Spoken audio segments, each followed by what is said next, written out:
ഒരു പീസ് തടിയിൽ ഒരു ചെറിയൊരു റിങ് ആദ്യം തന്നെ അടിച്ച് കാർവ്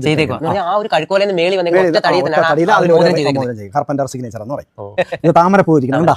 താമരപ്പൂ, അതിന്റെ മുകളിൽ വ്യാളി, ആന, വ്യാളി, ഗരുഡൻ, ഒറ്റ പീസാണ്.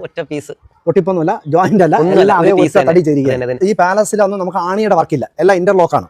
ഇന്റർലോക്ക് സിസ്റ്റം അല്ല. പിന്നെ ഈ പാലസിന്റെ ഗ്രൗണ്ട് പില്ലർ എന്ന് പറയുന്നത് 95 ഗ്രാനൈറ്റ് പില്ലറാണ്. ഗ്രൗണ്ട് സപ്പോർട്ട് അകത്തും പുറത്തുമായിട്ട് 95 ഗ്രാനൈറ്റ് പില്ലർ.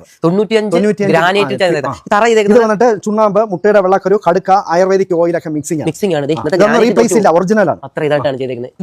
ഒരു പീസ്, ഒറ്റ പീസ് ചിരട്ടക്കരി, മുട്ടയുടെ വെള്ളക്കരു ഒക്കെ മിക്സിംഗ് ആണ്. അതുപോലെ ഈ കാണുന്ന പോർഷൻ എന്ന് വെച്ചിട്ട് അന്നത്തെ കാലത്ത് തിരുവിതാംകൂർ രാജാക്കന്മാരെ വിസിറ്റേഴ്സ് കാണാൻ വരുന്നവർ വെയിറ്റ് ചെയ്യുന്ന സ്ഥലങ്ങളാണ്.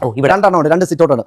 നമുക്ക് എൻട്രൻസിലും ഒന്നും ഇവിടെ ഇറങ്ങി നടത്തും. അതുപോലെ ഈ പാലസിനകത്ത് 80 റൂമാണ് ഉള്ളത്. 80 റൂമില് 16 തരത്തിലുള്ള ഡിസൈൻ ആണ് ഇരിക്കുന്നത്. ഓരോ റൂമും ഡിഫറെന്റ് പാറ്റേൺ ആണ്. അന്ന് ഇവിടെ മെഷീനൊന്നുമില്ല, എല്ലാം ബൈ ഹാൻഡ് വർക്ക്. കൂടാതെ പാലസിനകത്തും പുറത്തുമായിട്ട് ഇതുപോലെ ചെറിയ ഹൂക്ക് ഇട്ടിട്ടുണ്ട്.